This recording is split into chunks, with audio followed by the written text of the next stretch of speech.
Hello, ladies and gentlemen, and welcome to this. This is MMA AM for the 23rd of February 2017. I'm your host, LK from Kocosports.net, and I'm joined by Keith from the MMATakeover.com. How are you doing tonight?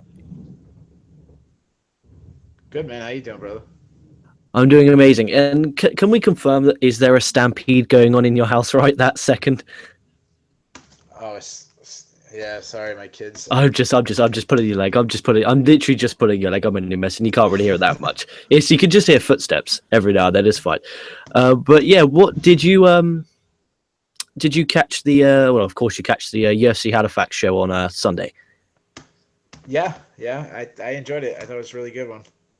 What was your overall opinion? Do you think it was better than 208, or did you not think it was better than 208? Yeah, I thought it was a lot better than 208, but 208 wasn't the best show, so it's not the highest standard. Like I thought 208 was for UFC standards is pretty shitty show, so I thought this one was much better.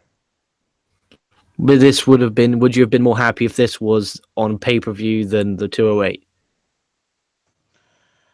No, I wouldn't have paid for either one. I mean, I went to a bar to see 208. I went to a local sports bar and watched it there. And I mean, Derrick Lewis, Travis Browne main event isn't really pay per view level. I mean, that could be a fight that starts a pay per view or midway into a pay per view, but it's definitely not, um, pay per view level main event. You see, with the pay per view main event, we talked about that on the last time we had you on. It being all about history, we got the next one is at UFC 209. Now, I was on before my tab just closed. I was on the MMATakeover.com because I was on your schedule page because it has a really good updated schedule page. Okay. So, with that in mind, do you think 209 will be a lot better than I 208? sure hope so. I mean, on paper, it is. It's a really good card on paper. I mean, the two title fights, one's for an interim title, but I mean, you got two guys that are battling, trying to get that Conor McGregor fight in Khabib Nurmagomedov and Tony Ferguson, and then you have the rematch of the welterweight championship with Tyron Woodley and Stephen Wonderboy Thompson. I mean, that's a really good fight. They already fought. It was a really good fight at UFC 205. So if that fight is as good as the first one was, Ferguson and Khabib turn out to be what I think it's going to be. I think it's going to be a really good card. Plus, there's some really interesting fights on the undercard. Yeah, I'm interested to see Mark Hunt because I just assumed he left UFC after he suspension. He had a lawsuit, doesn't he, if I'm correct, against UFC and Bork Lesnar for the. Is it because he was pissed off that if something happened to him in the cage, it wasn't fair because Lesnar was on the juice, give or take? Yeah, he was upset about that. He upset that he was, on a roll. You lose money. You lose a fight, you lose money. And if Mark Hunt beats Brock Lesnar, he could be sitting in a title shot right now instead of, back of the line. Even though the fight was overturned, it's now a no contest. It's still, if you look at who he's fighting, the matchup he's in, he's still getting treated like he lost the fight. So, and besides the fact that you're going against a guy who's getting an advantage, just the competitive nature, you don't want to go against a guy who's having an advantage. You don't want to get a guy that can hurt you. I mean, you got a guy who's, Brock Lesnar, 265 pounds of all muscle, and then he's going to be juiced up too. That's not good for someone's health. Do you want to know the funniest thing? The that wrestling has a drug policy, and it's extremely funny how Brock Lesnar retires from the UFC after being the UFC's wellness Yeah. policy, yet he continues to wrestle on WWE. That's it. It's just it just Yeah. shows who takes the piss test and who doesn't in the WWE, and Yeah. it just If you think WWF wrestlers on some kind of steroids, I got a bridge to sell you. dude, there's this guy called Jinder Mahal. I call him Juiced Up Jinder because his back, literally in the space of like a month, his muscles just went woof. He just grew, and then on his back, he just has a extremely disgraceful amount of acne on his back from the Ah, juice. okay. Yeah. And they're like on commentary, oh, he's vastly improved. It's like, no, he's taken drugs to gain an advantage to be bigger, and now you're going to put him on television because he's bigger. Like, Yeah. it's really, really bad. But we always manage to talk about drugs and steroids on the show. Anyway, Well, we'll just break down. Did you watch the prelims and the early prelims of the show? Yeah. On before we jump straight to the main show. Let me think. There's two guys we got to interview. We had Ryan James and Gerald Mershot. I got to interview both of them. It's the second time I interviewed two guys that fought each other, but it's the first time where I interviewed two guys for the same fight. Like we previously had Alex Moreno and Nico Price, but we actually interviewed Nico Price for his fight before that. This is the first time I got to interview both guys for their fight. So that was kind of cool, kind of tough to work because I wanted both to win. Ronda Marcos is a fight that I found interesting. That she pulled the upset over Carlos Esparza. I personally scored it for Carlos Esparza, but I got no issue with the decision because it was really close. And then another one that I was really disappointed in the Zahabi performance. That's a guy that had Ayman Zahabi. He had a lot of hype going in. Personally, I scored it for Vieira, Reginald Vieira. Yeah, me too. But I think a majority of people scored it for Zahabi. I just thought he wasn't busy enough. I felt like he was sitting back on his punches too much, trying to wait for the perfect shot. Another guy that I've always been impressed is Santiago Ponzinibbio. He went against Nordin Talib. I know we talked about that fight last week before we went on air. You told me what's the one fight to watch, and I said that, and you were like, "Oh man, these guys' names are they're killing me." But Ponzinibbio, he's been on a roll. He's been winning a lot of fights, and I was most impressed with how he won this fight because he lost the first round, then he made adjustments and won the second and the third, and he really did it just behind being busy with a jab. And what's most impressive about it is that he's actually the smaller fighter, so to be able to land a jab on a taller fighter is actually not something you see a lot. So, I mean, he's got some good power. He's got some good technical skills, and we haven't seen it much, but he actually has some pretty good ground skills. So, he's been calling for bigger fights. I know he wanted to fight with Jorge Masvidal. He wanted to fight with Donald Cerrone. He wants to fight with Matt Browne. I doubt he gets Cerrone or Masvidal, but I think a matchup with Matt Browne would be a great test to see where he's at. And yeah, so those are the three fights that kind of stood out for me. I'm sure there's other ones. I'm just kind of going through them real fast.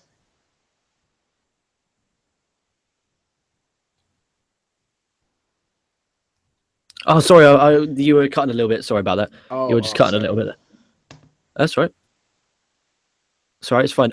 Yeah, back to your point. I scored 30-27 to Vieira. It was 30-27 to Zahabi, and I wrote down on the Fight Pass gimmick that I watch it because we get in England the actual prelims itself on the Fight Pass, and there's the live score count at the bottom. Vieira had 109 strikes to Zahabi's 49, and Vieira had 3 takedowns to Zahabi's 0. And he lost the fight 30-27, but yeah, he also was a Canadian. There was 2 Canadians that won close decisions, and they both went his way. They both went the Canadians' way. What a surprise. And yeah, same. I gave Esposa 29-28, and the result was 29-28 to Marcos. Taleb and Ponzinibbio fight wasn't the best thing. And the way how I know these names better now is because the way they're writ isn't the way they're pronounced. So when they pronounce it, I write it on my notes how it's said, so it's just a lot easier to remember. But that one was a tough one to call. The Ponzinibbio and Taleb. I thought that was a close one to call. But we'll jump to the main show. We had Paul Felder versus Alessandro Ricci.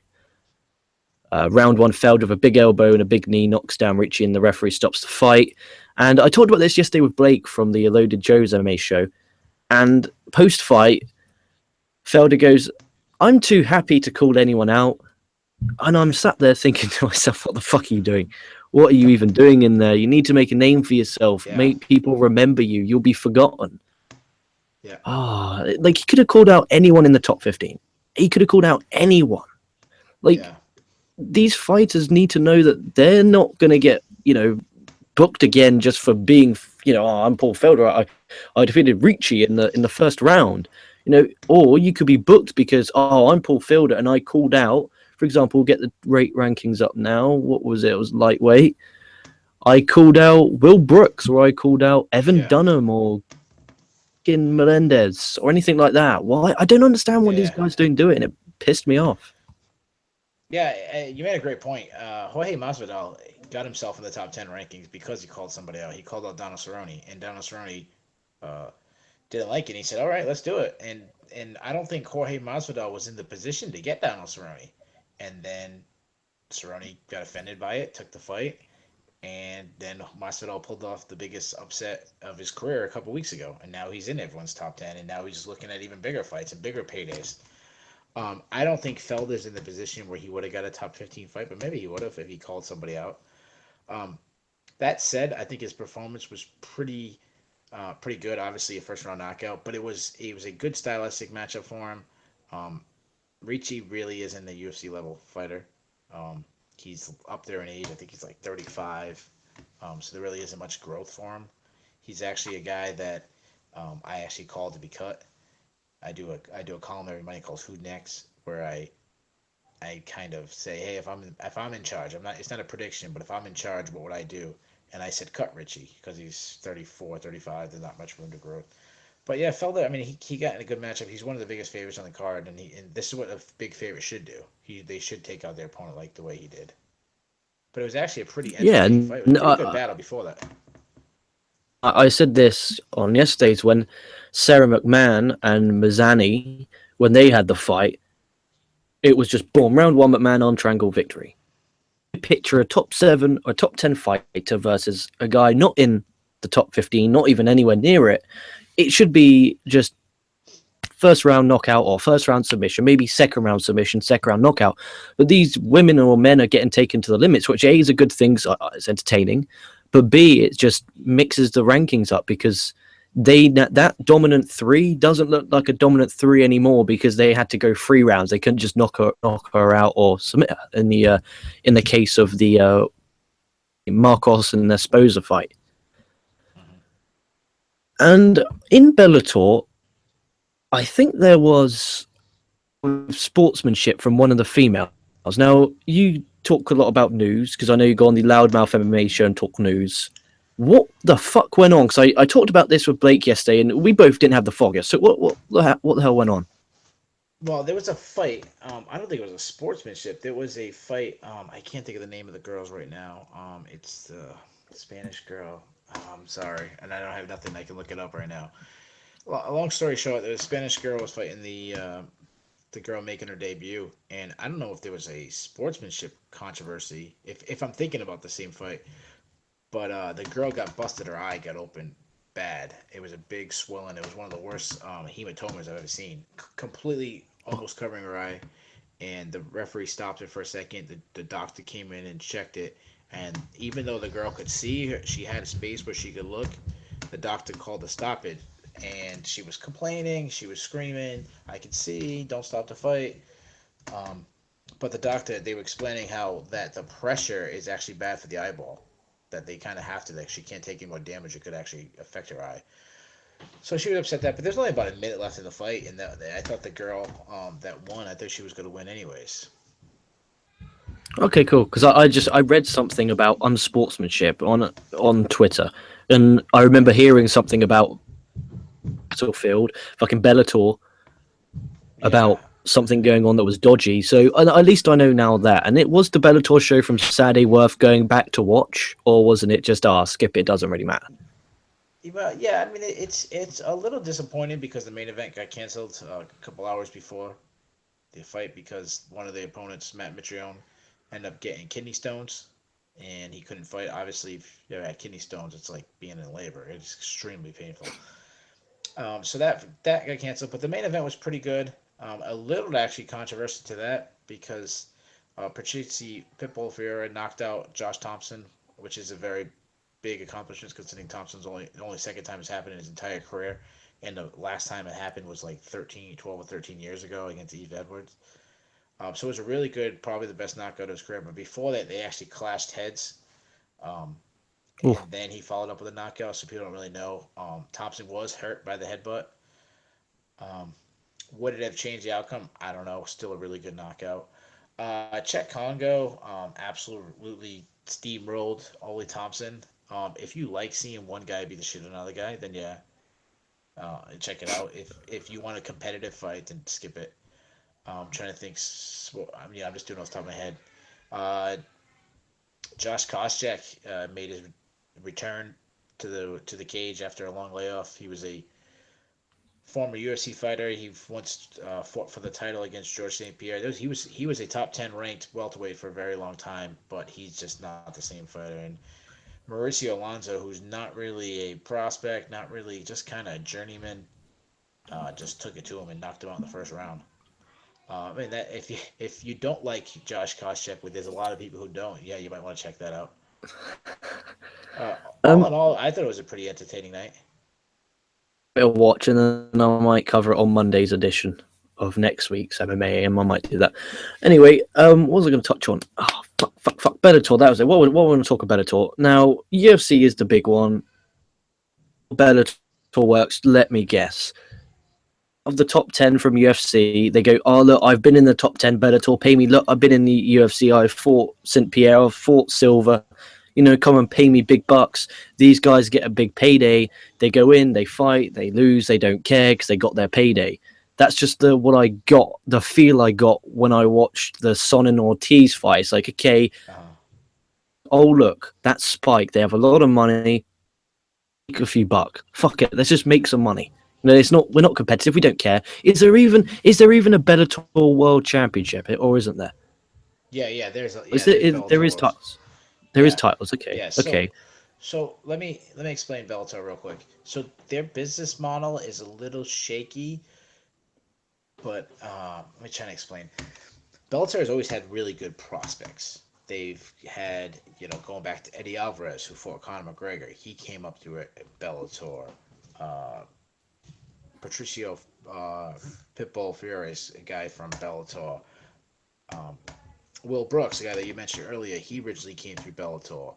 There's guys in Bellator right now that are prospects that are good, or not prospects, I should say, premier fighters. Like a guy like Michael Chandler, he's ranked in our top 10. He's a good fighter. Michael Page is the guy that they're really pumping. Guys like that. The problem is the only people who know these guys are hardcore fans, and Okay, I understand now. hardcore fans are gonna watch no matter what. Um, you're gonna need some kind of spectacle to bring in the casual fans. So Tito Ortiz will bring those eyeballs. A Ken Shamrock, Kimbo Slice, guys like this will bring in those viewers. Chael Sonnen, because they were huge in the UFC and they got a huge name. And if you're a casual fan, you might not realize how much they've fallen. That's what they were trying to do with Fedor Emelianenko. Fedor Emelianenko is probably the greatest heavyweight of all time. He's in everyone's top 4 or 5 greatest fighters of all time. So they were still trying to promote him to pull eyeballs to other guys that might be fighting on the card. Okay, that's Um, it. So for an Truth to example, both. say for example, Rousey fought three more times in UFC. She lost all three, and then she became proof. It's Oh, time. It was like Bellator gave her the call, and then she's like, "Oh yeah, I'll come fight for Bellator, but I want $3 million." They're like, "Fuck yes, Ronda Rousey." they would. And then the Yeah, casual viewers won't realize that Rousey now sucks, but they're thinking, "Oh, it's Rousey. I'll give it a watch." So that is kind of shaky. So they're kind of showing no real faith in their full time guys. yeah. Well, It's, it's tough. they have two type of shows. Like the show they have this weekend is all kind of prospects, guys like that. Um, I mean, they got Liam McGarry on it, who's been around, but he's not a big name, but he's a quality fighter. So they got guys like that, but then they have these like they call them the tent post fight. They have 3 or 4 a year where they have the big names on it. Um, like Rory McDonald versus Paul Daly coming up. They have a Quentin Jackson versus King Mo Lawal. Those are your tent pole, you know, foundation type ones that they try to get the eyeballs in. Then they hope when someone watches the eyeballs for that, there's a promotion for next week's card. They'll go, oh, I actually enjoyed it. Let's watch next week. And then maybe you learn a Liam McGarry, and then you start following his career. I mean, it's not a bad model because what else? Can you do? What else can you really do? It's really you got to have something like a Conor McGregor. Yeah, sure, the UFC has pumped him as much as possible, but he also knew how to sell himself. He had a charisma. As much as some people hate Ronda Rousey, she had a charisma about her that she sold that I'm unstoppable, I'm inhuman, I'm a one in a lifetime athlete. You haven't seen a like me in 100 years since Babe Ruth was playing baseball and Jim Thorpe was running track. You know, she had that invincibility to her that she could sell. Obviously, it wasn't true, but she could sell it. Bellator doesn't have that. There's a Michael Page that's similar to Conor McGregor when his personality. He's flashy, he's flamboyant, but he hasn't been able to connect with the market like Conor has. And some of that obviously has to do with the UFC. You just have bigger market, a bigger organization backing you. But yeah, they're businessmen. I don't really know what they're doing. That's silly. It's not silly. It's kind of difficult for them because it's like when people think of MMA, they picture UFC. And I guess it is difficult for them always being the underdog. But do you think there'll ever be a time where Bellator catches up if they pump enough money into it? Do you reckon Bellator will ever catch up, or will it always just be that promotion on Spike below UFC? Well, I'll answer that in two ways because you said it. You actually asked the question two ways. You first said, do you think it could happen, and then you said, do you think it will happen? I don't think it will happen, um, but I think it can happen. I mean, there was a time where, and I know you're into WF, but there was a time when WCW overtook WF. Yeah. And there was a Person with a lot of all it takes is Ted Turner a or one star, person with a lot of fucking money. One person with a lot of fucking money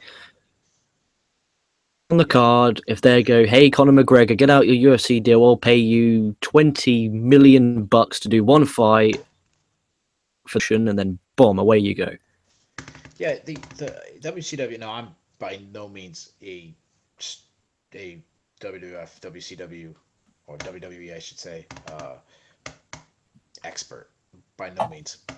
But from my understanding, they basically hit everything at the right time. They had the was it the NWO came in? That was a Hmm. really popular gimmick that got people over. And then I think after that was the Goldberg streak thing that they had going. So they had this Yep. momentum and they just kind of landed stars in a row. If Bellator could find stars, problem is they're hoping that old stars bring people and then you can build new stars. Could it happen? Yeah, but Sure. I mean, there is a problem. There is a problem with that, and you even bring it up to me story. That was all great. In the heyday when they brought in those guys, but soon enough they get too old. So you're going to have to build those young guys up, and if you can't do that, what's the fucking point of bringing them in anyway? Because you're just wasting your money. That's why WCW was a short-term success and would never have been a long-term success. so I've Can't bring in a big name. Okay, people watch the rest of the card, but if those rest of the card can't move up to that main event spot because they've got those old timers in that main event spot. yeah, I've always thought of MMA fans as three fans. A lot of people kind of a lot of people put them in two categories: the hardcores and the non-hardcores. I think of them as three categories. I think the hardcores watch everything. I watch everything. I watch good MMA. I watch bad MMA. I'm gonna watch. They put on Hoyt Gracie versus Ken Shamrock. As much as I think it's a joke fight, I'm gonna watch it. Um, then you have your, I should say, extreme casuals where they follow the big names. They watch 3 or 4 pay-per-views a year, and it has Conor McGregor in it, or it has Ronda Rousey, or it has John Jones, or it has some kind of star that got their attention. And then you have pretty much, and if I was guessing, I would say 10% of MMA fans are the hardcores. You know, I'd say 30% of the MMA fans are those casuals, and then the last 60% are the guys that watch pretty much every pay per view. Might not order everyone, but maybe go to a bar, this and that. But they're not going to watch Bellator. They're not interested in Bellator. They're not interested in regional shows like LFA, CES, RFA. Things like that. They're not watching that. Um, I think what Bellator does when they do a Kimbo Slice fight or a Tito Ortiz, Chael Sonnen kind of thing, I think they attract two of the groups, and I think that's the most hardcore who they're gonna watch no matter what, whoever they put in, and then they grab the most casual, and you grab those two 10%, but you or whatever it is 30 and 10, and then you lose that 60% in the middle because they get turned off because they're You will knowledge not touch that. they're knowledgeable enough to realize that it's a joke, Tito Ortiz versus Chael Sonnen, and they're the ones who are willing to turn off MMA. Well, the hardcores are gonna watch no matter what. Like I can't, as much as I'll Yeah. bash a fight, I know I'm still gonna watch it. You know. Dude, pro wrestling is exactly identical, and that's why the WWE doesn't have competition. Because, like you said, there is the casuals, which will watch WWE because of the name value, same as they watch UFC because of the brand UFC. Then you got the hardcores, which will watch everything and anything under the sun, or who will just watch WWE because they think everything beneath it isn't up to that scratch, either because of Sure. production quality.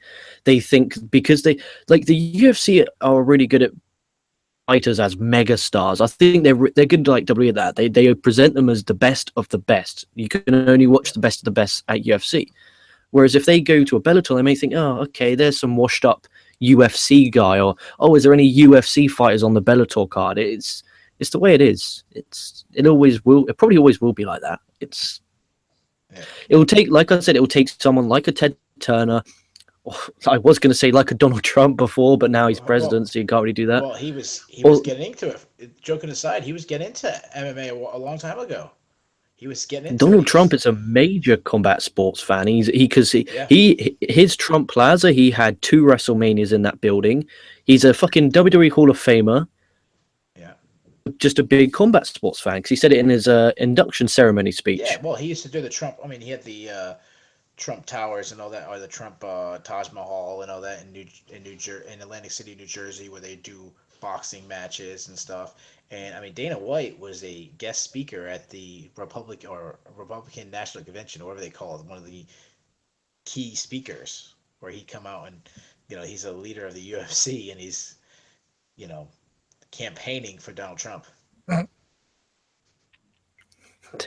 Dana White's the luckiest man alive. I'm putting it out there. He's the luckiest man alive. Like his house, they showed it on the latest edition of, I think it was late last year, early this year, of us Dana White looking for a fight, and they showed his house, and it was like, Uh-huh. fuck, just the acres and Oh acres of yeah, land he he's had. Like he had a yeah, yeah. fucking racetrack in his garden, like a fucking racetrack.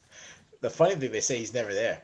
He's always on the road, going to every UFC event or doing the show or at the Ultimate Fighter house or that he doesn't really get to enjoy it that much. He's not home often. But I bet you once he gets his money for the percentage share that he made from it being sold, he'll be at home for about 30 years.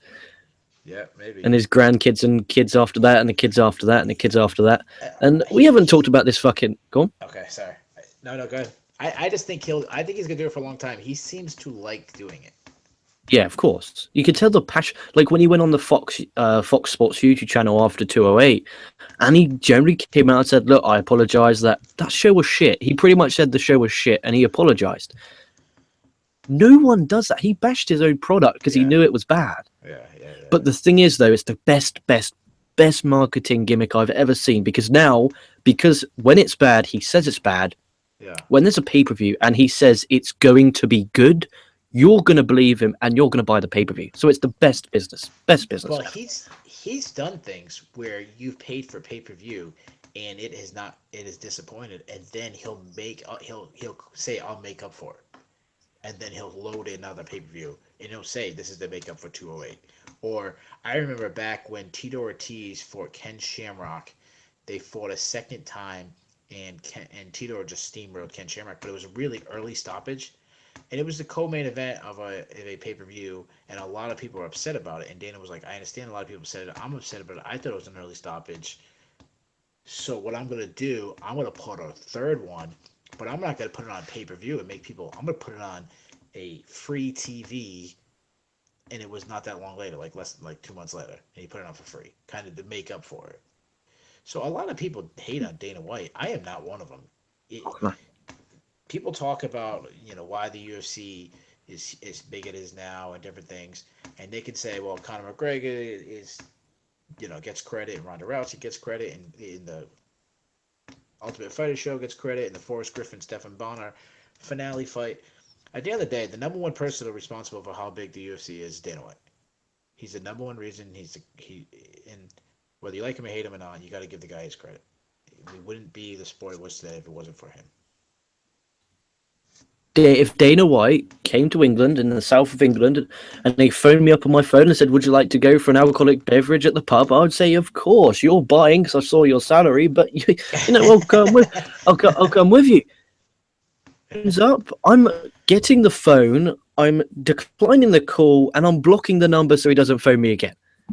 Really? Oh God, I think he is the most out of touch senile ever had to see in my life, and I never say the word CUNT, but that's what he is. He's taken, right. This time last year, going downhill, okay, and okay, I was like, okay, I'm gonna watch it live. I'll watch it live. I'll still watch it live. Yeah, I still love it. Watch it live. Now I refuse to watch Monday Night Raw live because for me to watch Raw live, it's 1 to 4 a.m. So by the time I record, it's like 5, 6. I was like, I'm not doing that anymore. I'm not. Why should I do that to myself? Kill my body and brain for something that I don't enjoy anymore. I watch it because I have to. People, want the WWE reviews. I'm at my happiest when 11 a.m. when there's a live New Japan show or a Ring of Honor show or a fucking Impact Wrestling show. Anything but Monday, Tuesday, and Wednesday are WWE shows. Once that's out of the way, I'm a lot happier and I can enjoy my life. It's literally what he's done is he's horrible. He like CM Punk, like when he went over, so much money and he treated him that badly. Like Punk was literally just like oh Jesus Christ, I don't want to talk about that prick. Anyway, speaking of McMahon, nice transition back into the actual show.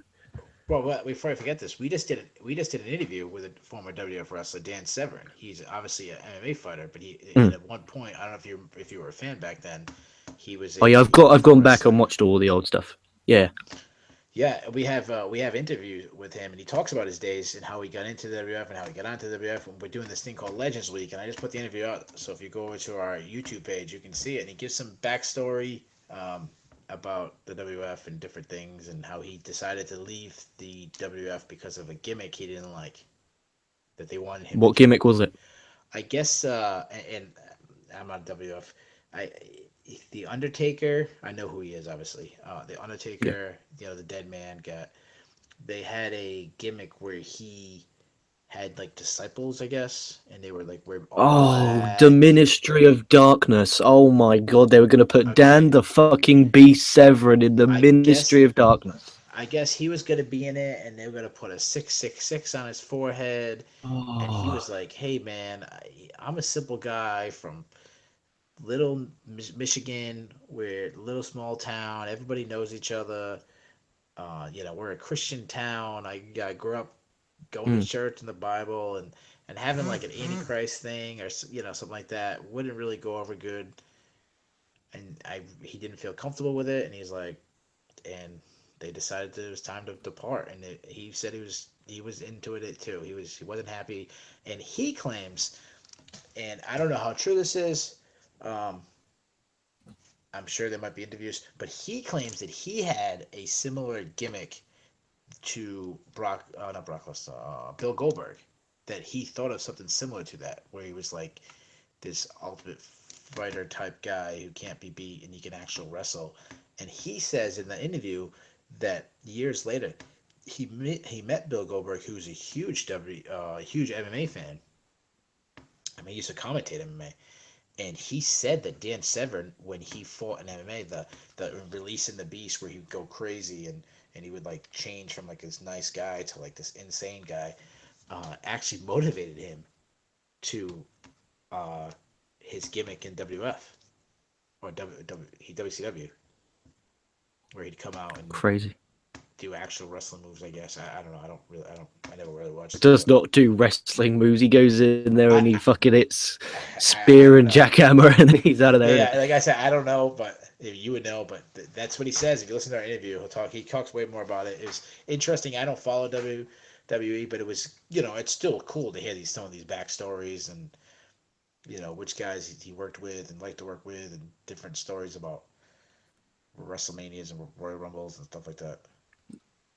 A lot of, before we move on, I think there was a lot of money that they lost in a potential Ken Shamrock and Dan Severn feud storyline, whatever the casuals call storyline or story. I think that could have been a great little good little gimmick, because then it not only gets the casuals, it gets those MMA fans in who have been watching the UFC. It gets them in. Yeah, Oh, I know Ken Shamrock. Oh, okay, they can have a fight. And this is the craziest thing: at SummerSlam 1998, Owen Hart wrestled Ken Shamrock, yeah, but it was in Madison Square Garden, but it was kind of up outside it because there was the actual wrestling going on, but there was an actual cage, and they had a legit UFC fight, but it was a wrestling one, so it was a work. It wasn't real. There was no round. It was kind of bullshit, yeah. and Shamrock it probably was beat the like, shit out of him.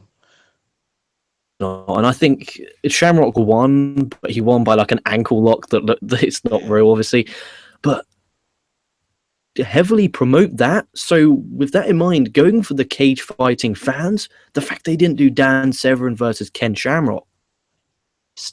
Well, they could have, because they both fought each other twice, and they both had a win on each other. So they could have used it as the ending the trilogy. Who's going to win the trilogy out of the two of them? Simple. And WWE talk about UFC all the time. UFC talks about WWE every now and then, but WWE does, like, every time Brock Lesnar comes out, oh, it's former UFC champion. And there was Ronda Rousey. Ronda Rousey was at WrestleMania 2 years ago. And yeah, they touch on each other, but I can just picture Vince not liking Dana White because Dana White's too honest, and Vince is just the old senile bastard who is his way. Yeah. Or, but we'll move on to the fucking card that we were originally here to break down. Okay. So We had me and Blake did this. We went on all different topics apart from what we actually meant to talk about. Gina Mazzani versus my internet MMA wife, Sarah McMahon.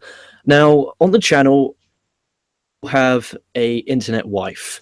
So my internet MMA wife, what is your internet? What was that? Who would you say is your internet MMA wife? Sarah McMahon. Really? Yep, she's just really, a lovely. yeah. Like that. That's not the. She's I'm not attractive. talking about, like No, she's attractive. She seemed like a lovely girl. When the fight ends, she goes up to her. She pats on her. It's okay. I've had 3 months to prepare. You had 2 weeks. Like, what a lovely human being. And so Sarah McMahon is mine. Who's yours? So yeah, I mean, I can see where the attraction for Sarah. I mean, she's, fairly good looking. She has that, like, small town feel. Like, she seemed like someone you could hang out with at a restaurant, enjoy yourself with a conversation. She wouldn't be doing lipstick and this and that. So there was a girl who we actually got to interview. One of our writers, Nick Bortelli, he does this thing we call it the Q&A, where he does a written interview. So he interviews a person, then he puts it down so you can read it instead of listen to it in video. And he interviewed a girl who just fought this past Friday at Legacy. Her name is Andrea Lee. And her name is Andrea KGB Lee. And I am in love with this chick. Like, Who's it? You're in love with this woman. And I'm a married man. But Andrea, Andrea, put KGB, and then put Lee, Lee, and that's a girl I love. But my original one. Oh wow! What is her pictures all about here? Oh yeah, jeez. Yeah. That's not. Do you reckon that's wife material, or is that a one night stand kind of deal? No, she's married. She's actually, if you see some of the backstories, she's really cool. Like this, she runs a ranch and different things. Like, she's cool. That's why she wears a cowboy hat. But my original one has to be Gina Carano, who's no longer doing MMA. She does movies and stuff. But yeah, Gina Carano. Oh yeah, she's come up. She's come up. She's my all time favorite. Nice girl. I swear to God, times I talk about the internet wife, I'm pretty convinced that my girlfriend I pray doesn't watch this show. But the fight, I think, just for the record, I think Sarah McMahon, and I could be mistaken, I know she has a child. She's a single mum, if I'm correct, because I remember the commentators might have said she's a single mum. I think she is. Why don't you reach out to Sarah to see if you get an interview and see if any sparks will fly? Then, you've tempted me there. And then you guys can get in, like, to a duet fight with another couple at a bar, because you haven't got that bar fight in you. So that's bingo. Yeah, could get in the fight. She takes out the girl real quick. You're fighting the guy. If you start losing, she could just jump in and help you, and you're all set. Oh, that's true. That's so true. I That's think got. your goal is to get Sarah McMahon in for an interview. I think she would do one with you too. My goal is to get She should. Sarah She McMahon should. to I'm take. English. Oh yeah, the accent will be going. She'll love it. My goal is to get Well, Sarah McMahon on for you. it'll be like, oh, I've got my tea in my flask. I've got some biscuits over there. A fish and chips for dinner. Oh god, that stereotype is actually really, really fucking true. Like, there's not a lot of stereotypes that English biscuits, roast dinner on a Sunday, and fish and chips are like English tradition. That's English. My grandmother was English, so born in England. Awesome. Then we have Elias Theodoro versus Cesar Ferreira.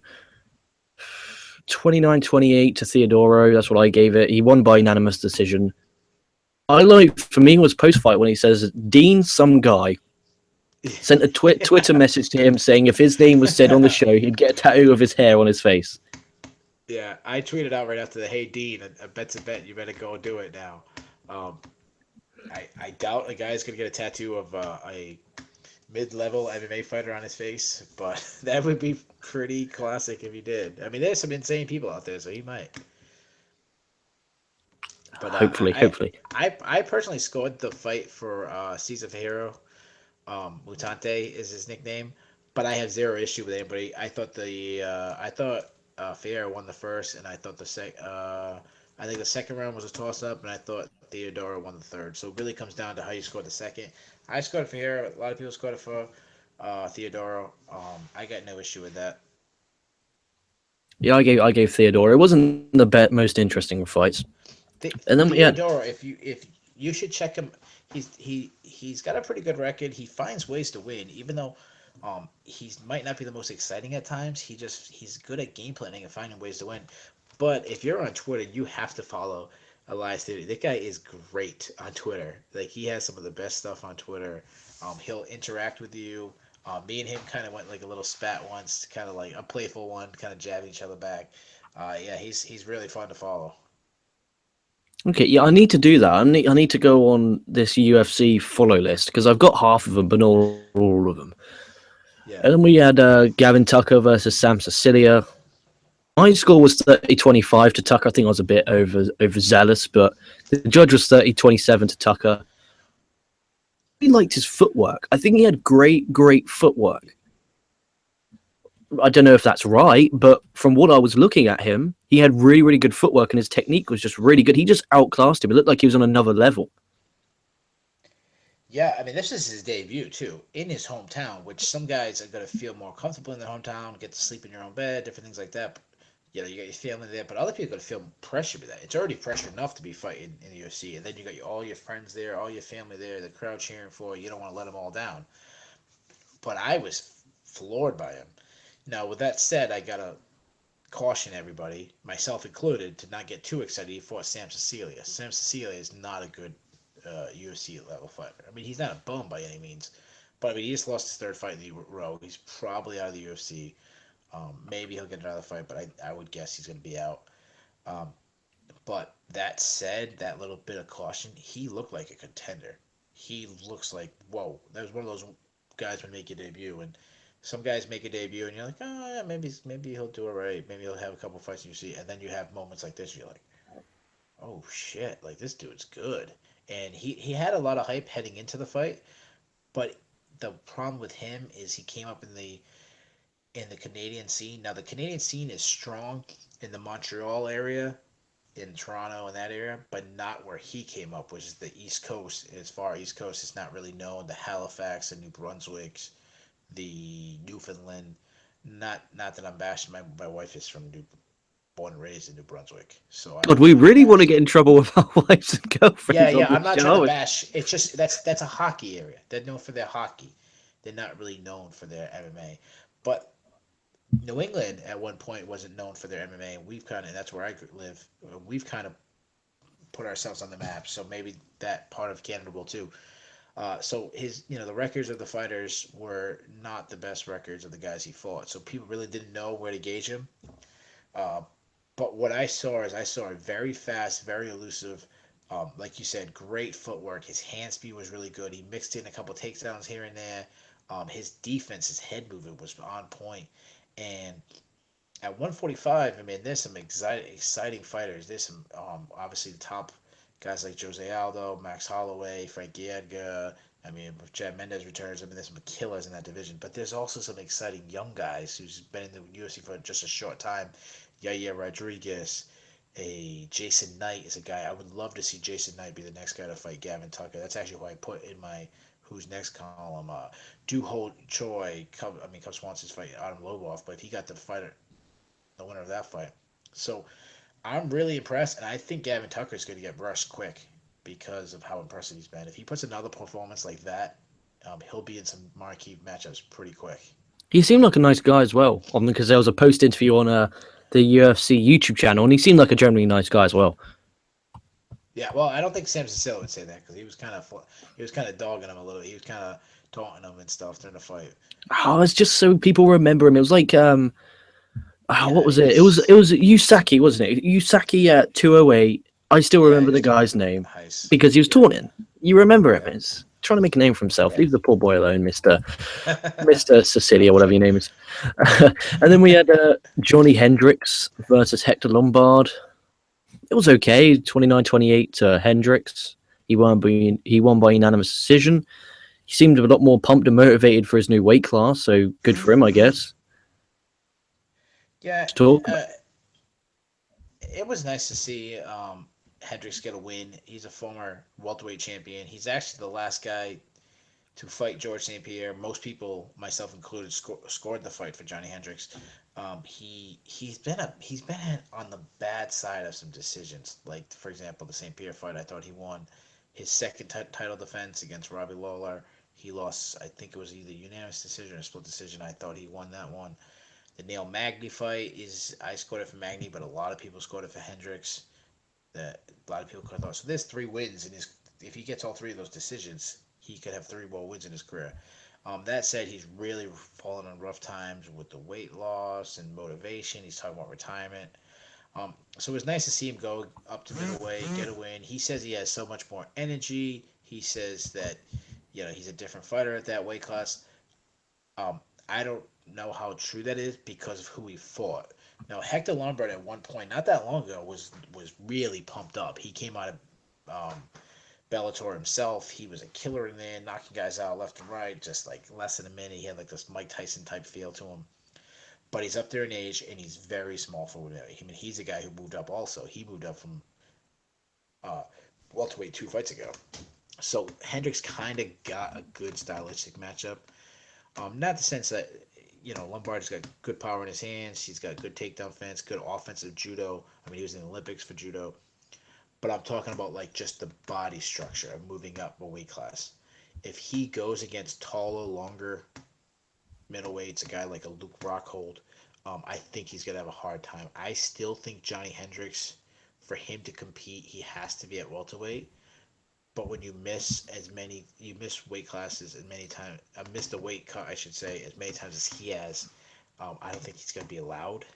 So he's in a really tough situation because he was already short for welterweight, and to be short at middleweight, and there's some giants in middleweight. I mean, there's a guy, Tiago Tiago Santos, who fought early on the card that did the spinning wheel kick knockout Hmm. against Jack Marshman from Wales. I mean, that just the size difference between those 2 guys alone, and that's a mid-level middleweight. That's not even a top level. So there's a lot of people saying, "Oh, could Johnny Hendricks make a run at middleweight?" And I'm like, I just don't see it. Just from the pure size, and he So you has think one more fight, and then he'll lose his next fight, and then he'll do what everyone else does: go to Bellator. go to He middle. watched a Well, Bellator. it probably yeah, honestly, it probably see. There's 2 things. When Johnny Hendricks made his welterweight run, there was always 2 things. He always had great wrestling. This is a 4-time All-American NCAA wrestler. He was a 2-time national championship. His senior year, he was 34-0 for Oklahoma State, the #1 wrestler in the country, and he got upset in the finals, and a really big upset to, um, what's his name, Mike Perry from Iowa. So it was a big upset at the time. So I mean, he was really close to being 3-time national championship, which is very rare. That's very elite. I mean, being a two-time national champion is elite enough. So he always had the wrestling, but he also found this killer left hand where he had all this power, where he was hitting guys one punch knocking them, and that power somehow sapped anymore. He doesn't knock guys out anymore. And now he moved up to middleweight, but for a while now he hasn't wrestled. A lot of times these wrestlers that get a knockout punch and they're always looking for it now, and the power just simply gone. So the offensive skills, I just don't see it anymore. Well, So Spike TV, if you're listening, get Johnny Hendricks on the phone. get Johnny. Yeah, he'll probably be fighting for the welterweight title or the middleweight title in 2 years when he gets knocked out of the UFC. Probably. No, not probably. He will. And then we had Derrick Lewis, Travis Browne. Round two, just a big right hand, and then getting on top of Browne and just beating the shit out of him until the ref stops it. The stoppage was 2 punches too late, but what's done is done. More And than that, yeah. yeah, at least Yamasaki, I think that's his name, went on Twitter and apologized. Said, "Look, I made a mistake. I'm human." That's good of him because they don't normally do. Yep, what could you do? There was a similar situation I remember when I can't remember the pitcher. There was a pitcher in Major League Baseball. He was going for a perfect game, and I don't know. Do you know what a perfect game is? Oh, I don't follow baseball. It's poor man's cricket. Okay, real quick, real history. In a full game, and this is very basic. I'm not going to go into very detail, but a perfect game that you have 27 batters get up and all 27 batters get out. They don't reach base at all. Well, the final batter in the perfect game, and it's rare. It's a big accomplishment to do it. The pitcher's pitching, the 27th batter got up, no one's been on base, and he hits the ball down to first base. Now, you're familiar with where they have to run, correct? Oh, yeah. Okay. So the first baseman is the guy closest to the first bag to get to know. If he gets to the first, if the runner gets to first base, the complete game is over. So the ball's hit down to first base. The pitcher, when the first baseman gets the ball, but he's too far away from the bag, the pitcher runs over, and then the first baseman will toss the ball to the pitcher, and the pitcher will catch it. And as long as the pitcher catches it and touches the bag before the runner, he gets him out. So basically, that happens, but it's fairly close where the pitcher touches and then the runner does, and now it's a perfect game. But the umpire said he was safe. Oh, On the very last guy, then. And the worst thing is there's also called the no-hitter when nobody gets, so the perfect game means 27 up, 27 down. There's also a way you get no hits. You can get a walk, there's errors. It's a little more complicated. I'm not going to get into that. So but he didn't get the no-hitter because of it, because now the guy technically gets a hit. So he loses a perfect game, he loses a no-hitter, and the umpire just came out after seeing the replay and he says, I screwed up, and the umpire literally cried. Went to the guy. People were murdering this guy on social media, and oh my God, this guy blew his perfect game. And the pitcher said, "Man, he's a human. Yeah, it sucks I lost my perfect game, but I mean, I'm gonna hold this guy against the guy. The guy made a mistake. He apologized to me." So I kind of say the same. Mario Osaka's been a long time. I wouldn't say he's the best referee. I wouldn't say he's the worst referee. I think he's the middle of the pack guy. He made a mistake. That said, I felt like it's funny because I'm trying to keep with you with the WF references. I think about when you watch. I'm sorry. I know a lot of people watch. I'm sorry. I called WF. I know it's WF. Dude, the less we talk about the E, I'm all for it. I'm sorry. I grew up watching the WF, so I call it the WF. So I think about like when in like a Monday Night Raw or something like this, where Jim Ross would be a bad guy would attack a good guy, it would be like hitting him with a chair or something, and at the end and beating him up, and no one's out to save him, and Jim Ross would be like, "Someone come and help them, save him!" Like that's what I felt like when I saw like Travis Browne getting hit by Derrick Lewis. Like I could just picture Jim Ross as like, "Someone stop this madness," in a Jim Ross voice. He still does. He does boxing commentary, and he still does. He does some pro wrestling commentary. He does. Well, he's got the great voice. Oh God, that guy is he's incredible. Like I could listen to him talk at a monotone level for a few hours a day, and I'd be sorted. But no, the fight was okay. And post fight, him saying, "I just need to take number 2, and my stomach will be fine." Where's Ronda Rousey's fine ass at? And all the sex I've been getting, I need the time off. Oh, Mel, I said this to yesterday to Blake. He's selling himself. this is, I said this yesterday to Beck. I said, okay, I've been talking about selling yourself, and I talked about selling yourself a lot on today's show as well. But there comes a point where they're selling yourself and getting into trouble because UFC is a business, sponsorships. This is why the WWF, for your term, the WWF have gone down the PG route. They went down the PG route because they want to do the marketing. They want to have McDonald's. They want to have KFC. They want to have Pepsi. They want to have all the Disney. They want to have films. They want to have all these sponsors to make more money. But in UFC, if you go out and these guys say that, you won't get the Pepsi. Because if a Pepsi, say a Pepsi sponsorship, okay, it's fighting, okay, that's cool. You know, think about it. Pepsi could think, oh, 1 million people watching a pay-per-view at home and there's a Pepsi logo. They might go buy some Pepsi because there's a big group of them. You know, they might buy some Pepsi. But if they hear all the sex I've been getting, I need the time off, they won't want to associate themselves with that. There's a way of calling out that can insult someone but not cross the line. And as a person who cares about business, I think Lewis crossed the line. I think he should apologize. And this sort of stuff needs to cut if they want. You guys have come on here and you all said, I want the sport to grow. The only way this sport will grow is if things like that do not happen. Because I tell you what, if for example, my mum likes boxing. Like my granddad watches boxing. They like sports like that. But if a boxer came out and started saying, oh, yeah, all the sex I've been getting, they wouldn't watch it because boxing's sophisticated. Because that in England gets the casuals. The casuals watch boxing because it's on every fucking station. Whereas UFC, they need to do that. They need to cut this bullshit. And Blake said yesterday that in the end of the day, they're just trying to get themselves over. They can say what they want. And it's like, yeah, but this is international television. You want to get what I said to him is the more money the UFC makes means the potential more money in the long term the fighters could make. So they're kind of investing in themselves just by zipping it. He didn't have to say that. His statement about, you know, I just need to take a number 2, my stomach will be fine. That was okay, but the sex line and the Rousey's fine ass, that to me just struck out, and I hope he got told off in the back for it. Yeah, so I got some issues with what he said. I mean, to me, he seems like he's trying to be a comedian. Like he's trying to be funny. He's trying to everything he says is a big stick. Um, so I'm sorry. Can you see me? No, your camera went off. I'm sorry. I'm sorry. I was trying to fix something. I kept hearing this awful noise, and I was trying to fix it. But um, so anyways, I yeah, that should be fine now. So No. yeah, I got issue. He's trying to be a comedian. He's trying to be funny. He's got to try to do that. So I'm gonna get people to like me by being funny. I got no issue with him saying, you know, I had too much sex because I mean this is a fight game. These guys will fight each other. You know, this isn't people. Kids shouldn't be watching this. This is grown men beating each other up. I got no issue with that. The whole thing about I had to take a shit and all that. I mean that's a bunch of nonsense. He was hurt. He was clearly hurt. He was trying to be funny.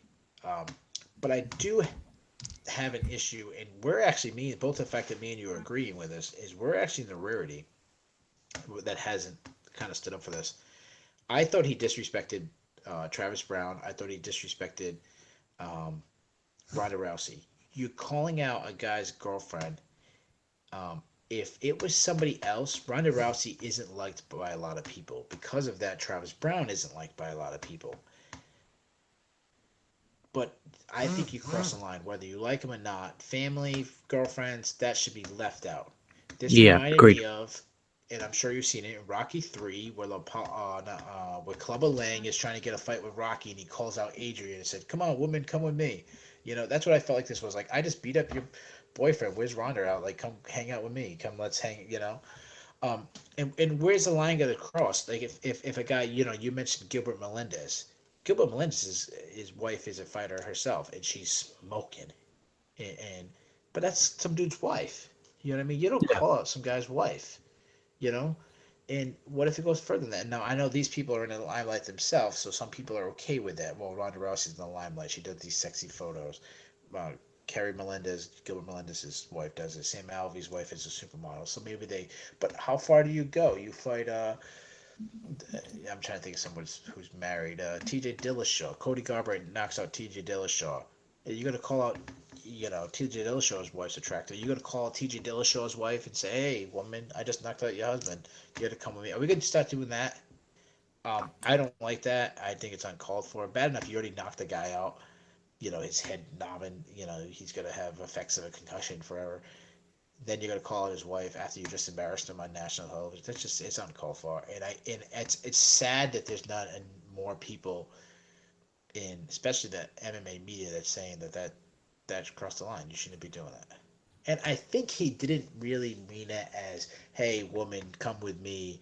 He was trying to steal her. I think he was still trying to do his comedy thing where his thing is, "I'll put the mic in front of me and I'm going to say something like crazy. So every single time I do an interview, people are going to pay attention because what is Derrick Lewis going to say? He's going to say something crazy." I think that's what he was trying to do, but he just went too far. Crossed the line. Agreed. Yeah. It was uncalled for, but what can you do about it? What's done is done. It's newsworthy to talk about this week. Yeah, I mean, the biggest news is the return of George St. Pierre. I don't know if you saw that. Yeah. That's one of the. I've took a week off from, or not. I had a mini vacation from uploading to the site. I uploaded the podcast and stuff just to add news because I have to kind of do it on my own because no one else will fucking help me, sadly. So it's kind of like, yeah, I'll take a little mini vacation. But when I saw that, I did post that, so I do know that George St. Pierre did some of UFC. That's the question is, who would he fight? So we were talking earlier about like different MMA fans. Well, MMA has kind of gotten three, I would say, like mass. Obviously, the first is right from the beginning when the UFC first came out, or the early days. I was one of them. Then the second big influx of fans. Now, obviously, fans come in all the time, but the big influx is when the Ultimate Fighter came out, the Forrest Griffin, Stephen Bonner scene, and then the third big influx is the Ronda Rousey, Conor McGregor um, rise when these guys became stars and they took it to a whole different level. So there's a lot of people who might not know who George St. Pierre is because he kind of faded out when these guys became the stars. George St. Pierre is arguably the greatest MMA fighter of all time. I put him number two behind John Jones, but I have no issue with anybody who puts George St. Pierre number one. He's in everybody's argument. You can't have a who's the greatest fighter of all time without putting George St. Pierre in it. He's been out for 3.5 years. Who knows what kind of fighter he is? And, he's 35. He's turning 36 next month. So he's up there in age. But this is the guy. He's talking about fighting three different weight classes. He seems like he's not really necessarily interested in the title per se, but he's interested in the big fights.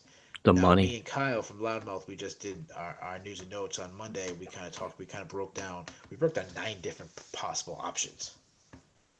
I don't sure you don't want to really go into that, but I'll listen to it and we'll talk about that one next week. Yeah, yeah. But the big, I would say the ones that are most likely that you've been hearing is he's talked about going up to middleweight.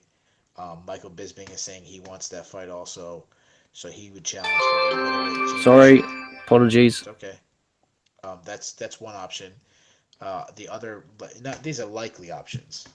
The second likely option is a fight with Anderson Silva. So, and the reason why the Anderson Silva is likely option is because basically everything I just said about George St. Pierre, you can say the same thing about Anderson Silva. He's in everyone's all-time greatest fighters talk. You can't find all-time greatest MMA fighters without having Anderson Silva at least in the top 4.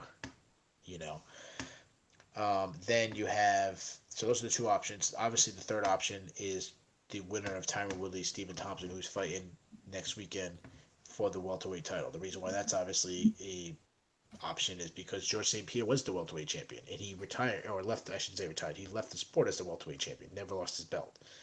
So that's the third option. And then the fourth option, which I still think is probably the most unlikely, unless both guys really push for it, is George St. Pierre going down to lightweight and challenging Conor McGregor. And if that happens, forget all the pay-per-view number, especially if George St. Pierre takes a fight first and George St. Pierre wins and shows that he's still the old George St. Pierre. If he goes down to challenge Conor McGregor, whatever, right now the highest pay-per-view is UFC 205. It's got 1.6 million. Forget it. This one will be over 2 million, guys. Just that fight alone. You don't have to stack it up with other cards. Just those two guys, that would put over 2 million. Bloody hell. They'll probably. I hope they do that. The But closest thing I could think of in the WF world would be what WrestleMania was it? WrestleMania Hulk Hogan and Ultimate Warrior. I think it would do that kind of level. 6, WrestleMania Or maybe 6. Jeez. or maybe Hulk Hogan and Andre the Giant. Something like, two icons, two of the biggest stars, both big pay-per-view drawers themselves. St. Pierre never drew to the level of Conor McGregor, but because Conor McGregor has rose the UFC to a different level, I think George St. Pierre's pay-per-view buys naturally will rise up. We'll go up here. Hulk Hogan brought the WF from who was before Hulk Hogan, Bob Backlund, guys like that. Well, he brought it to a different level. Well, then guys like Macho Man and those guys obviously got rose with Hulk Hogan. I think the same thing when McGregor brought the UFC to another level, then obviously St. Pierre will rise to a higher level. I don't think he'll ever pull McGregor numbers, but he could pull 1.3 million, maybe, instead of doing what he was doing before that. Either way, he's going to make good money. And look, worst case scenario, he goes to Bellator. So it's all well and good. Full circle, Bellator. He'll Against end up Johnny in Hendricks. They'll have their rematch against Johnny Hendricks. Oh, there you go. That's it. In 2 years from now, place your bets. How over or under two or more years. Yeah. But no, feel free to promote yourself where everyone can find you on social media and the website. Yeah, thanks. Check out our website, themmmatakeover.com. That's themmmatakeover.com. We're doing a lot of nice things. One thing we're doing this week is called Legends Week, where I did 5 interviews with former UFC MMA legends. We just put our 4th one up today, Dan Severn. Our 5th one will be tomorrow, Matt Lindland. I saved that one for last because I think it actually has a pretty big story, the best story of the 5. So that's one thing we're doing this week. Obviously, we got all our other stuff on there. We have news, opinion pieces, trivia, polls, our own rankings, interviews, Q&As, everything you want on the website. I think we have it there. I'm very proud of my staff and what they do. Check us out. We're on every social media. We're on Facebook, like our Facebook page, Twitter, Instagram, and subscribe to our YouTube channel. And one thing I'd like to say that's changed since last week is we just added MMA Kelton. He's a big YouTube sensation. He's a very good breakdown guy. He does his own thing on YouTube where he breaks down fights. We added his he does this thing called Hardcore's Delight, where he breaks down fights outside of the UFC, because a lot of people will break down UFC cards. Like, for example, UFC 209, you put a UFC 209, there'll be hundreds of people on YouTube and podcasts, different things. Not many people will break down the Bellator card before in the give you the prospects and regional shows. That's something he does. It's really good. That's going to be on our site right now, so I'm really excited about him. He's a really good upcoming talent, so it's cool to add him to our team. Awesome, that's awesome. Again, you guys know you can find us at Kocosports.net. Sadly, my vacation from uploading news ends tomorrow, so I'm going to have to do lots of catching up on the news tomorrow. We'll be back tomorrow I'm joined by Carl from Loudmouth MMA for MMA AM tomorrow, and then tomorrow will also be the Impact Wrestling review, if I can survive it. So that being said, lots going on still. And also check out the iTunes and Stitcher. They're both available on that now, and they're all up to date. So check them out. And when are you going to get on iTunes and Stitcher anyway? We talked about that a little bit last week. Yeah, we are trying to do it. That's why we put the clinch on hold for a little while. If you look at some of our old videos, you'll see a weekly live cast called The Clinch. We put that on hold. I'm hoping to have it up by the summer. It's tough. We're doing so many things. We're kind of out the gate running. It is definitely on the horizon, but I don't want to do it and not do it all the way. So it's coming soon. We'll be on that soon. We'll be on all the things, Stitcher, SoundCloud, all that stuff. iTunes, obviously. Awesome. Yeah, because that's the way, because I listen to it on my phone. I listen to because I listen to that one because you're always on the Loudmouth MMA one usually. Yeah. That's the latest one that he uploaded, so I watched that yesterday. So lots to look forward to on both Kocosports.net and the MMAtakeover.com. Subscribe to both, like both, comment on both, be amazing, be awesome, and stay safe and stay well. We'll both be catching your asses down the line.